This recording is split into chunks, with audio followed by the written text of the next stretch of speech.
Hello, and welcome to The Commonwealth, your podcast about community development in Detroit and other urban communities. This is your host, Dana Thompson, law professor and attorney. This podcast explores the various projects, laws, policies, ideas, and activities used to address the pressing issues facing Detroit and other urban communities. The Commonwealth will engage in thought-provoking and lively discussions with a range of thought leaders, including those from the grassroots community, government, academy, philanthropic sector, and beyond. We will examine the projects, laws, policies, and activities used to develop urban communities and whether these tools are able to create systemic change and economic justice in these communities.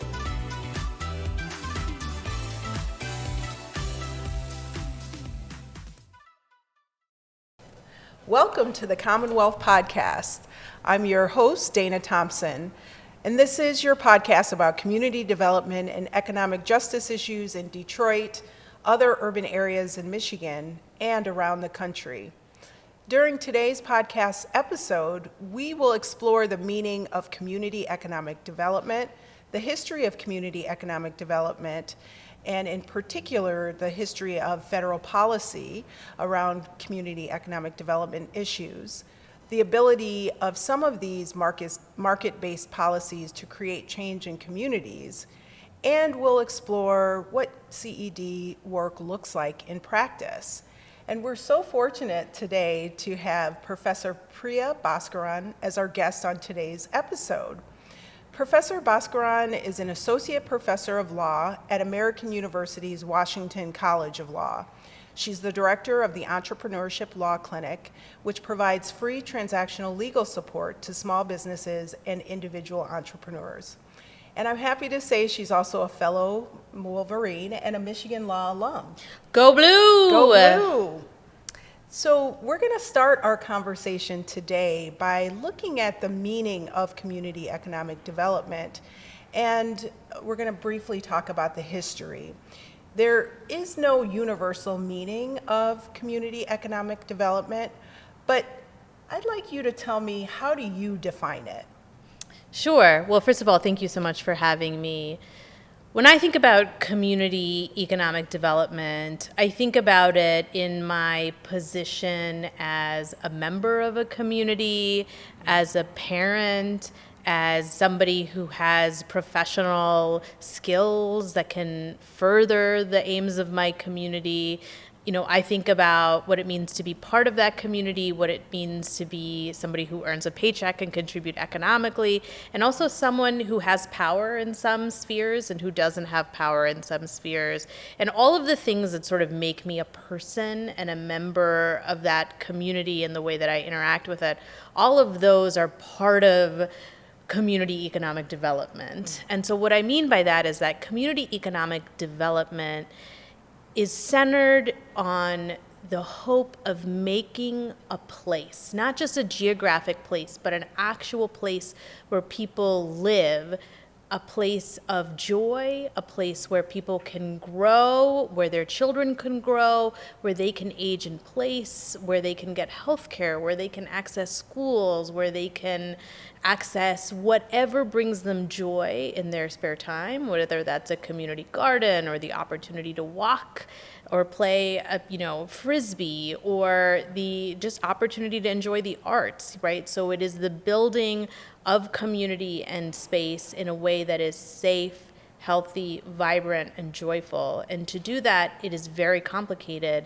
and we have to draw from this giant toolbox, right? Mm-hmm. This like spectrum of skills, people, resources, and money in order to build this beautiful place, right? When a developer builds a gated community, they only have to think about the houses, and then they get to import, right, the people who live there.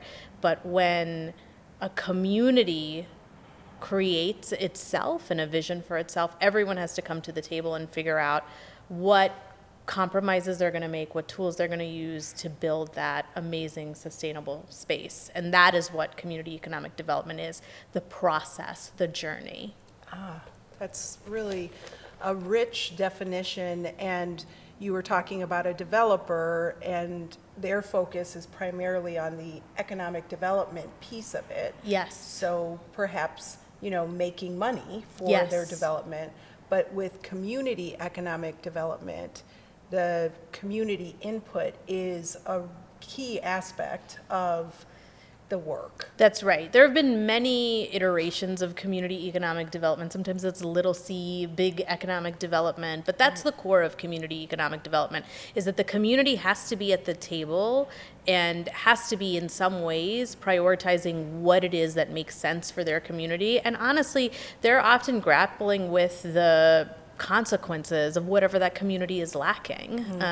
So for them not to be driving the conversation, driving where the investment happens, and instead having some outsider deciding, okay, no, like what you really need in this community, which will make a big splash, right, is a brand new, Main Street, commerce-driven, arcade or strip mall, right? When maybe what they really need is a new water system, Right. is the kinds of tensions that community economic development is really centered around amplifying the community and making sure that they have a voice in addressing that, and acknowledging that, sure, there are politicians in the community, there are foundations in the community, there are, there are employers and business folks in the community, but they are not necessarily the representatives of the community, right? That the community is in of itself a very important actor, even if they are not seen as important by bank accounts, right? Or That's right. political structures. Absolutely.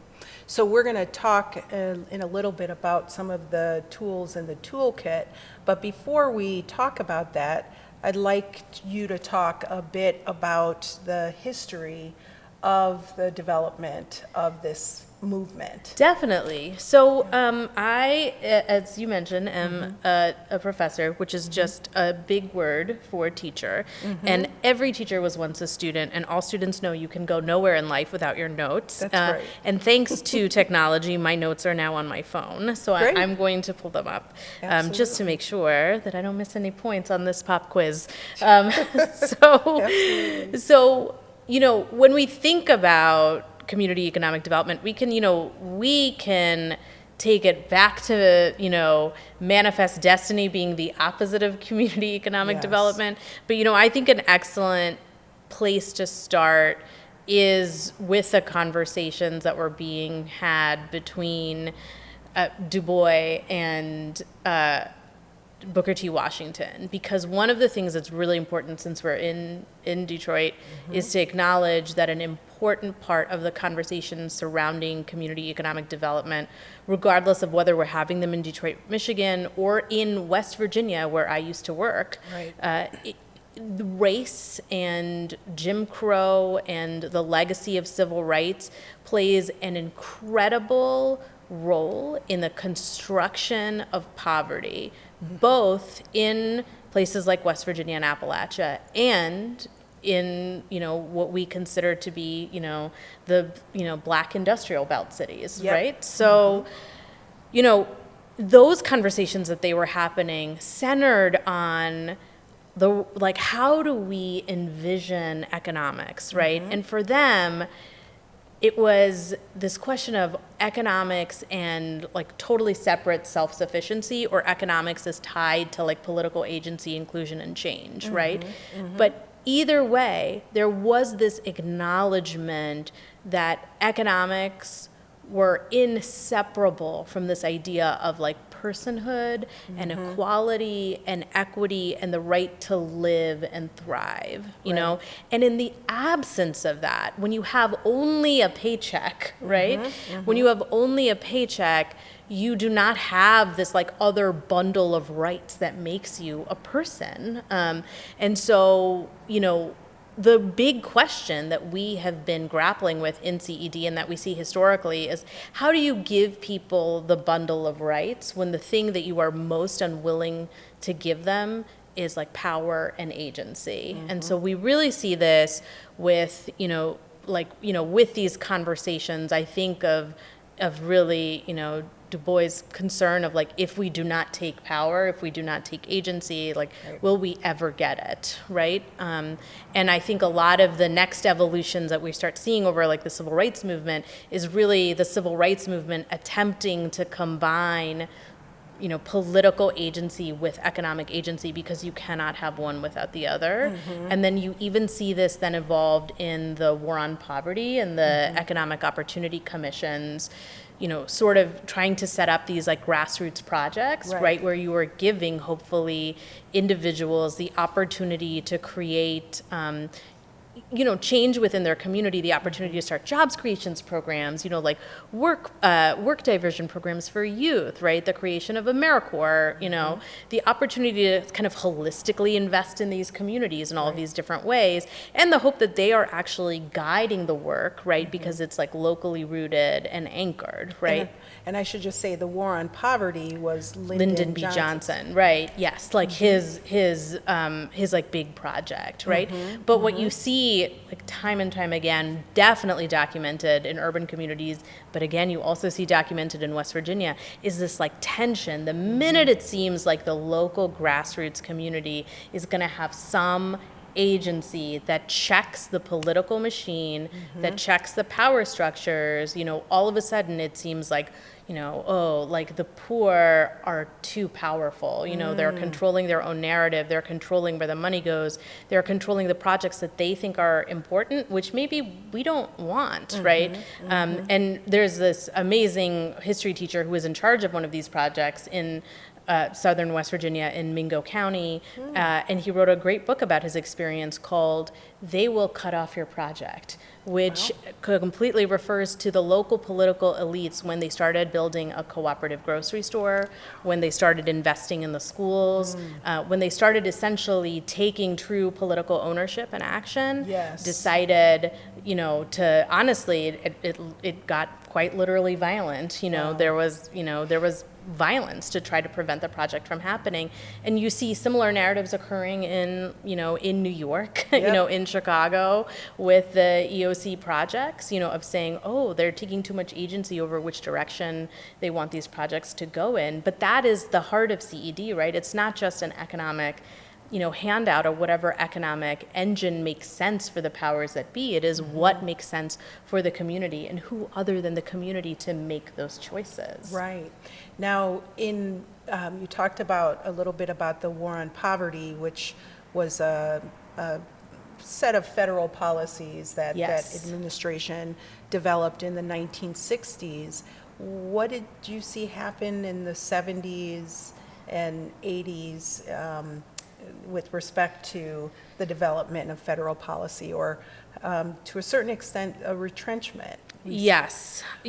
I think that there was a huge shift just ideologically away from any sort of broad government support for any kind of poverty program. So they didn't want to allocate the funds, let alone have a discussion about political agency, right? I mean, this is when we start to see narratives about the welfare queen, right? And those types of things kind of making their way into the, sort of the general ephemera of society, right? And so all of a sudden, we go from this idea of political agency and economic power to maligning narratives about poor folks in general, which it's not like Lyndon B. Johnson's era did not include, it's just we see an escalation of it. Especially under Nixon. Yes, right. And then from there you start seeing the proliferation of market-based investment strategies,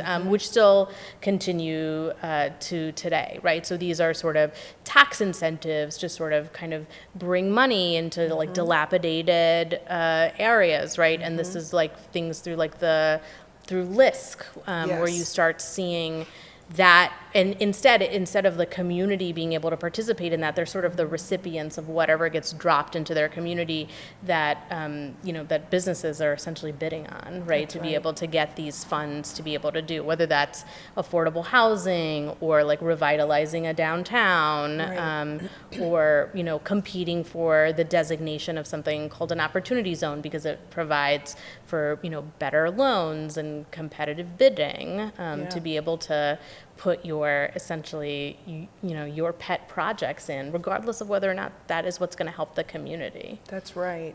Yeah, it's really interesting to see that from the 70s with Nixon starting to take back federal money for these programs, that did put more of the power in community development corporations and in communities, but then start to take those funds back, or away from those organizations. And then, through the Reagan era, which further reduced funding, and then, you look at the Clinton era, which started also to develop more of these market-based strategies and change the focus from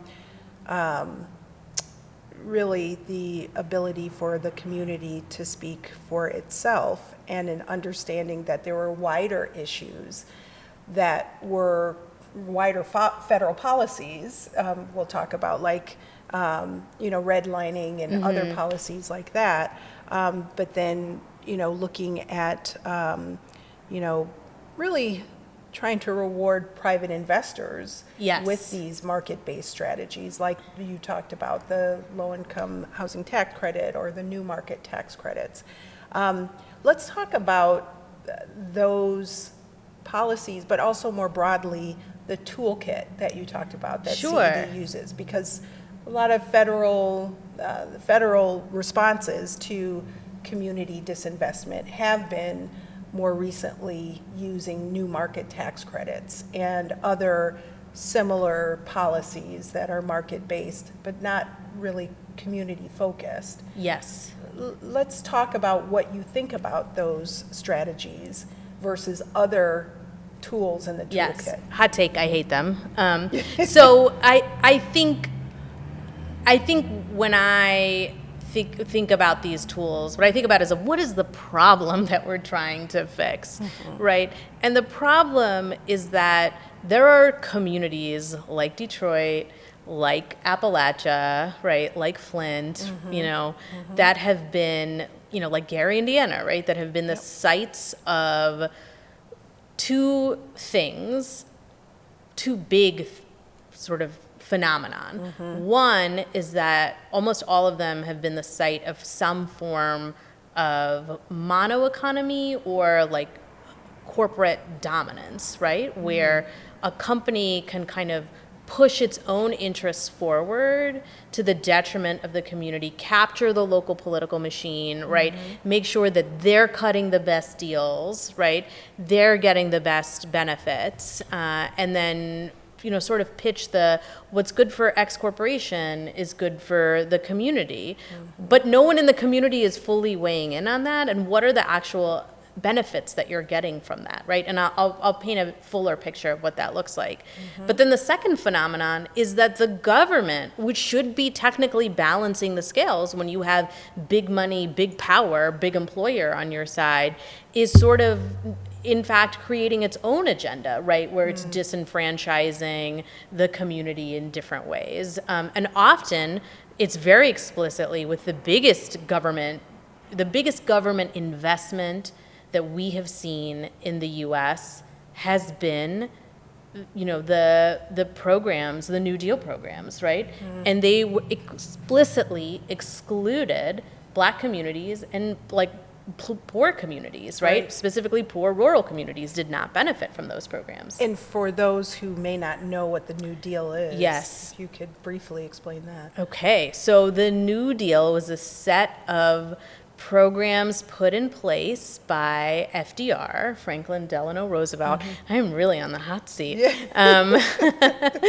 I hope my high school teachers are proud of my memories, my memory skills. Yes, and so they included everything from, the home loan corporation that essentially backed the development of the suburbs for white and white adjacent folks, right? So that they could build and buy affordable housing. It let townships and municipalities essentially bundle those loans and levy incredible amounts of municipal bonds to build new schools, water systems, right? Like roads, right? Social Security, right? So it was like a whole set of programs that essentially built what we consider to be modern America and the American dream. And unfortunately, if you were Black, you were not a part of that dream, right? By design. So one of the biggest ways we build wealth as Americans historically has been home ownership, and Black Americans were excluded from all of those programs that allowed them to, buy homes or even, buy homes adjacent to the areas that were considered, loan worthy. And that's what redlining meant. It essentially marked everywhere on a map where, there were essentially Black residents or undesirable immigrants in the early days, right? And so if you could only buy a house in those areas because you were Black, and there were things like racially restrictive covenants that prevented you from buying a house in Genesee County if you were in Flint, didn't matter how good those union wages were at the GM plant, because you were not going to be able to move to that neighborhood. Right? So you, despite the fact that you might have gone to war for your country, despite the fact that you pay taxes, you are not the beneficiary of those federal programs, right? Now, fast forward, decades and decades and decades, and the person who did get to benefit from those programs was able to send their kid to the U of M, right, using that home equity, right, was able to build a life, establish their students, their kids as students, and then as like working adults out in the world, right? That's generations of wealth that Black Americans in Michigan did not have access to, right? And unfortunately, that story is replicated again and again all across the United States. So that type of actual extraction, right, from these communities by a government that literally deemed Black Americans not creditworthy, your government, right, is that created this like infrastructure for these places, right, these like disadvantaged, geographically disadvantaged spaces, right, that became sort of deeply linked with race and could not then figure out a way to come out of it.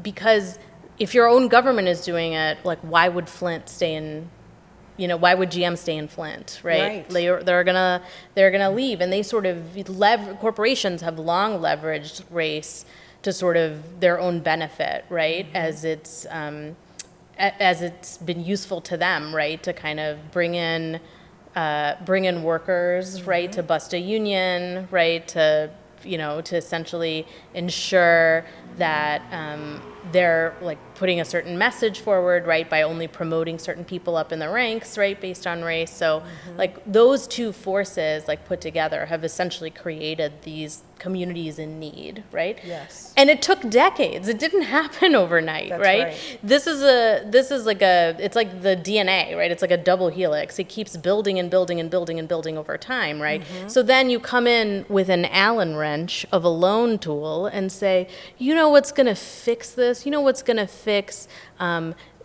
literal half century of lack of investment in Flint, Michigan? I am going to put an opportunity zone here so that you can build a bowling alley, so and it will be totally what the city needs, right? Without ever asking anybody, is that what the city needs, or does the city need to replace its pipe? Does the city need new schools, right? And who are the people that are weighing in on this decision? That is the real failing of, I think, the market tools, is that this is a problem that the market created. Right. The market and the government created this problem when they were devaluing these communities, right? And now there's a million problems. So you can't just expect the market to fix to fix these things, right? You have to come together and sort of allocate resources. And the only people who know how those resources should be allocated have been disenfranchised politically, intentionally, right? So that is why community economic development is actually the solution, because it empowers the community to stand up and say, no, this is where we need the allocation of things. And I think this is my last point on this, because I think it's actually an important point.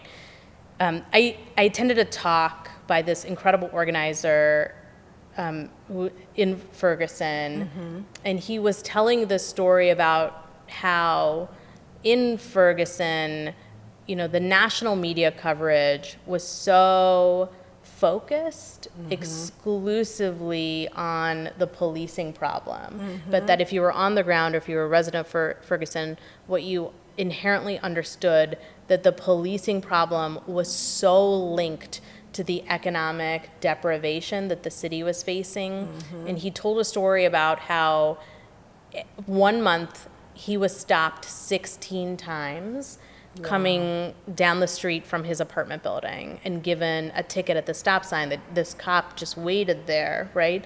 And it was because the city was in such dire financial straits, right, that they had turned to over-policing, right? And then it led to this cascading other effects, right? But we don't talk about the economic deprivation because it is uncomfortable, right? To think about devaluing our own citizens like this. But that is why we then need to think about economic investment and power and agency as part of the same narrative. That is the actual solution, and that's what CED focuses on. Agency, power, and economics as a trifecta. Absolutely.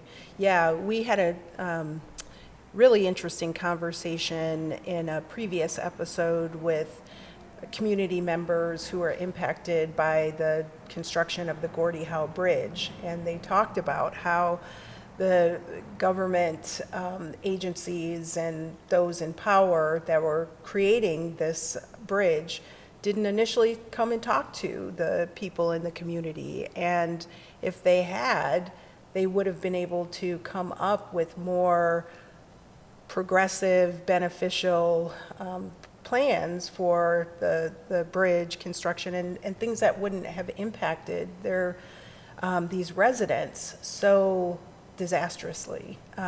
So yeah, having that conversation with the community is so important. And can you talk about some community engaged projects that you have seen or that you've been involved in?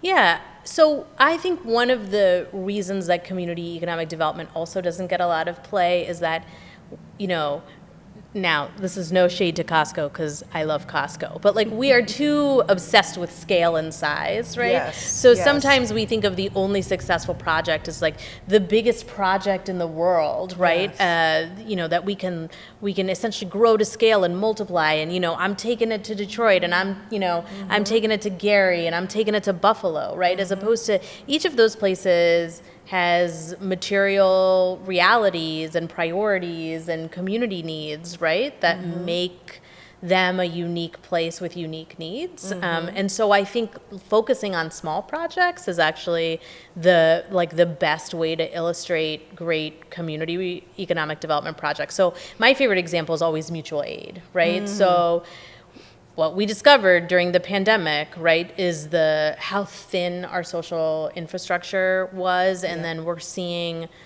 mass layoffs, right?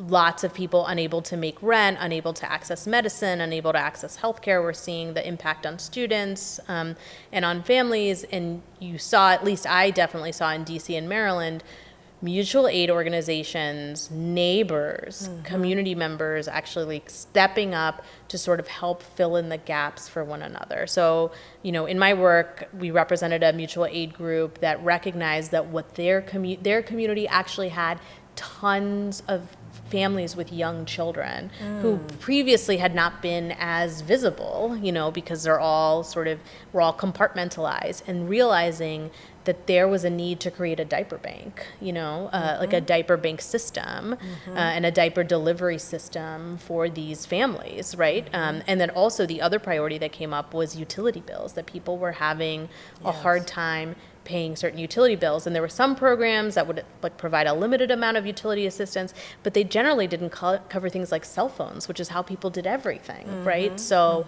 the community and mutual aid organization came together and said, these are our priorities. These are how we're going to raise money. This is how we're going to, allocate that money. We're making a decision collectively as members of the community. So it's sort of this idea of we are making these decisions not in the sort of hierarchical charity model that you see with a lot of nonprofits, where someone kind of swoops in from the outside and then decides how the funds are allocated because that's what looks best in perhaps a grant report, right? Or perhaps to, in a big splashy ad, right? Or in a political campaign. But literally this small thing, ensuring that these people have diapers, that they're able to, have telemedicine appointments for their children because their cell phone bill has been paid, and that they made that decision collectively, that's a huge win, right? Yes. And it feels so small because who is going to write about that? And they're going to say, well, how many diapers did you deliver? And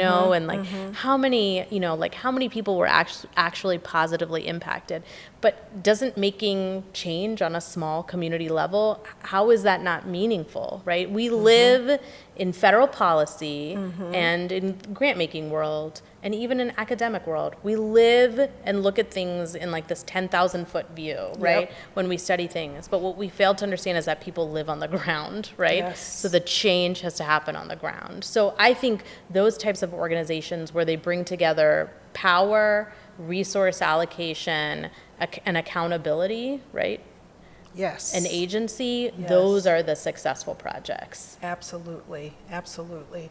I think that's an important point to remember, that the scale doesn't necessarily matter. It's the fact that you are empowering people in the community to determine what is important and what are the solutions needed to get them to their ultimate goal, not a top-down approach. And there are projects that we've worked on in the Community Enterprise Clinic that were smaller scale, like helping clients who are developing pocket parts, or helping clients who are bringing internet to the north end of Detroit and Hamtramck.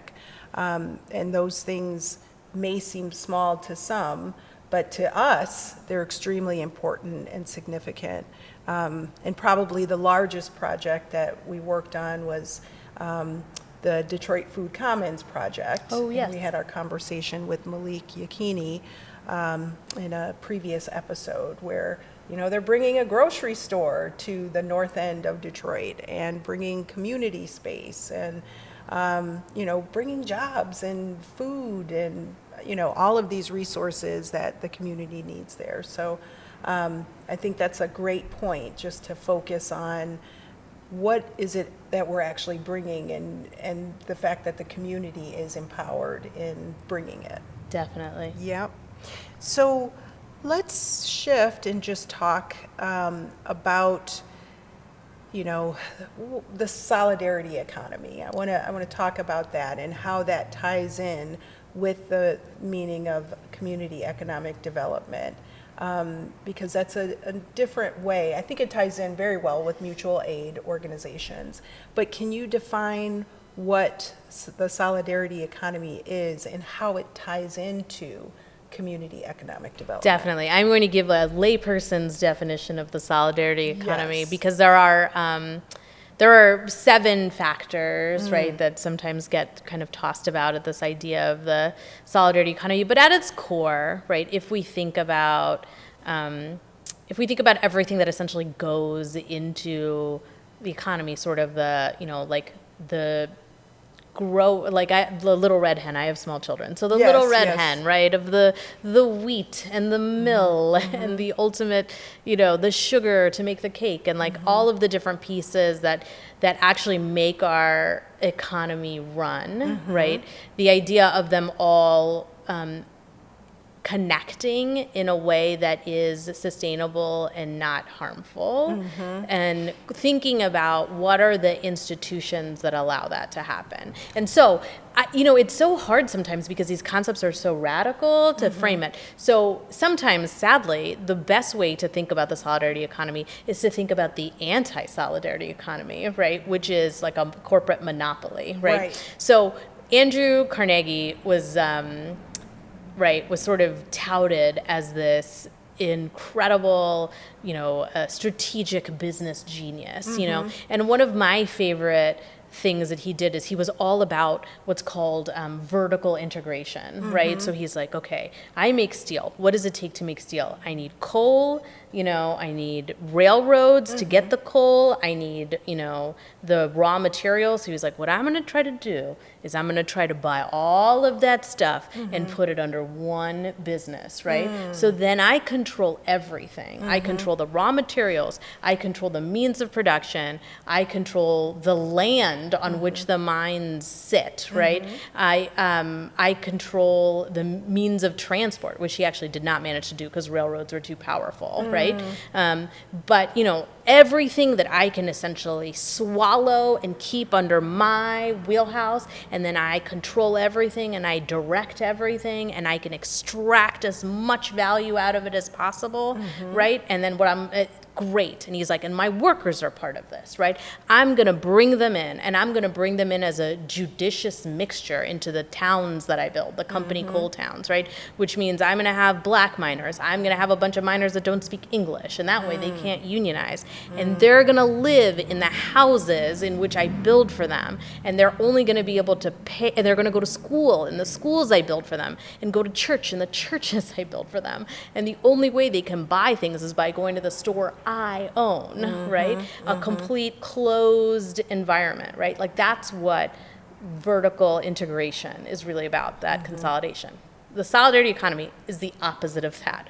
It is the concept that each part of this economy is something that should be like thought of as working towards the whole, right?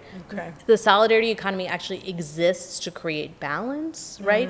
Exists not to be extractive, and exists to help people within the economy live like equitable and dignified lives, right? So that means fair wages, it means non-harmful extractive practices in terms of the environment, it means you don't grow to scale if that's not what's good for the solidarity economy and the community, right? So it is putting the people first rather than putting the bottom line, right, and extracting as much money as possible first.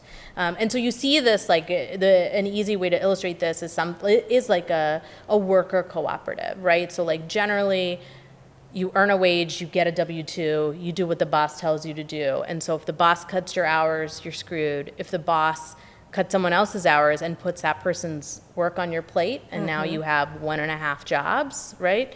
But only the pay of one, that's like, you don't have any negotiation ability for that, right? Unless you're in a union, in which case there are other things that might be able to help that.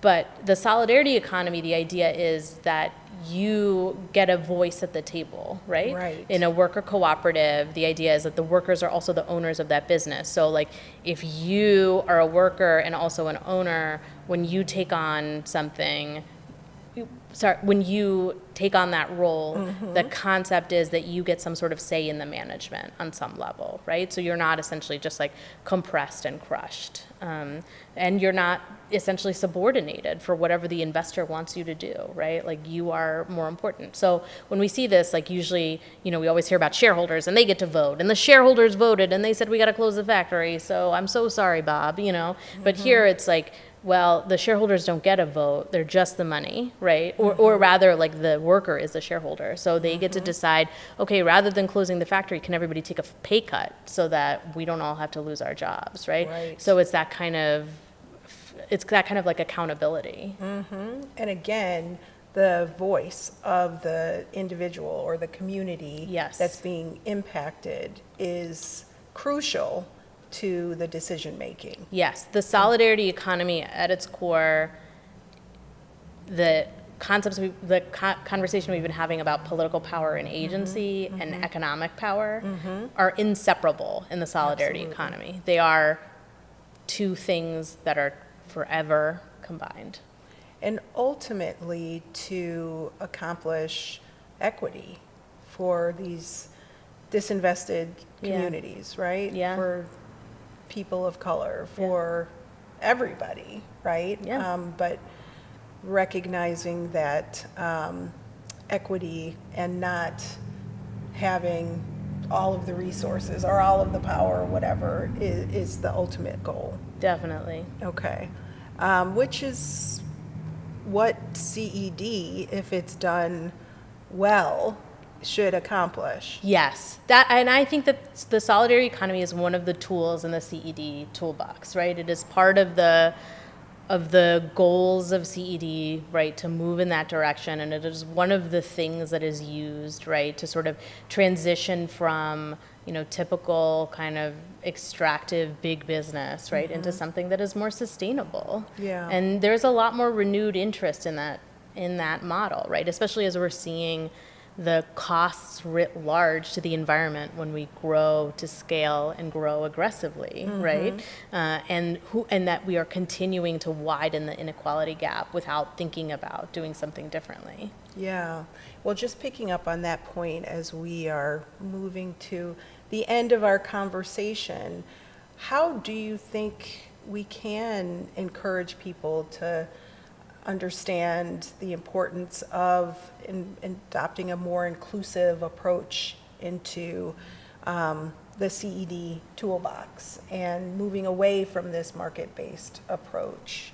So I think the first thing that is very, very important is to ask the question, where is the community? If you find yourself, and I hope you do, at the table to influence a project, whether you are a politician or an entrepreneur or a funder, that you will ask or an academic institution that is doing a study, ask the question, where is the community? What is their engagement and role in this project? And if you are not seeing it, advocate for their inclusion. I think that is the central and important principle. The other thing is to approach new topics with the curiosity that is required, right? So to commit to learning about the concepts of CED and the solidarity economy and thinking, is there a way to plug this into my existing work? Is there a way to learn more about this, to have these conversations? Because chances are that the community members are having some of these conversations. All of the work that I do is community-led. I am a terrible community organizer. It is not a skill set I possess, but I am very grateful to have worked with, social entrepreneurs who are already connected and active in their community and drive the conversation. Every cooperative that I have worked with, every other solidarity economy project I have worked with has come from the community because they are there. They are on the ground, they are seeing the need, and they are generating the solutions, right? I'm just one of the technical experts who can put the pen to paper, right? And help shepherd the things that need to happen from like a regulation standpoint. And so if the community is not at the table, then you cannot have that valuable insight. So we are in this incredibly powerful position because of the hierarchy, because of the degrees and the institutions and everything else. So it's an opportunity for us to make tremendous change. And honestly, that's part of the larger anti-racist objectives of CED also, right? So sort of the understanding of anti-racism is that it is, that the laws have created these racial structures and hierarchies where groups of people are essentially subordinated along the lines of identity, right? Which can be race identity, can be tribal membership, right? It can be class, it can be gender, right? And so there can be multiple points, right? And no one gets to be a bystander, right? Sure. So when we see that the result of unjust laws like redlining, right, or like new market tax credits have created areas, pockets of deep disadvantage, and we are suddenly at the table for new investment strategies, or who should be mayor, right? Or like a political meeting. This is an opportunity, right, to sort of be anti-racist and say, okay, there are these harmful historic policies that have happened. How are we going to usher in change, right? We must name and acknowledge the harmful things that have happened, and then work towards structural change to do that. And the people who are always at the bottom, which is why it's called grassroots, right, are the community. And so figuring out ways that we can bring them into the table is the number one thing we can do. Absolutely. And the last question that I'll ask you, which may be a bit of a challenging question, but given the times that we're in and the attacks on diversity, equity, and inclusion, and anti-racism, but understanding that having an anti-racist approach, and an approach that's deeply understanding of the historical harms and the racism that created these issues that we're dealing with, how do we effectively advocate for the community perspective being a part of the equation when there's so much pushback on these communities? Yeah, it's so wild that anybody would be anti-racist, right? When we think about it, be like, I don't want to be anti-racist. Be like, sir, have you thought about the words?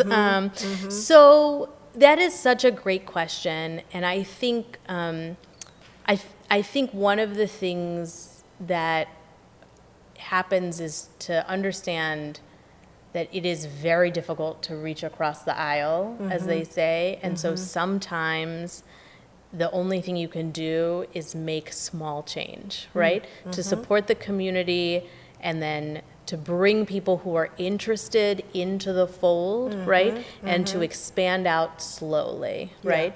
That ripple effect is the only way that we achieve change. I listened to a really great lecture at the clinical conference with Derica Purnell, and she was saying when abolitionists have conversations, we are having these conversations and building the platform among ourselves. I am not trying to convince anybody who isn't ready. And I thought that that was so important to hear, right? That we are building the platform on the community level, on the small level. And as it gains momentum and traction, maybe rather we find connections with other communities and solidarity in other places, right? And we build a network. And that only way we can kind of build that transformative change, right, is by creating networks of impacted folks, right, who can then all be part of these communities of change who are committed to CED, right? That perhaps the power structure is disinterested for a reason, so they're never going to come to the table. But perhaps if we are so big,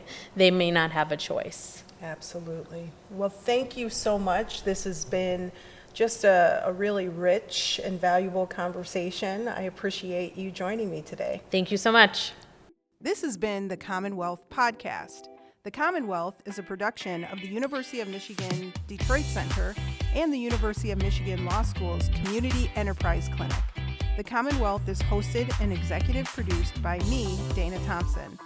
It is executive produced by Theodis Ship III, with production support from Tiffany Chang and Akita Kotian.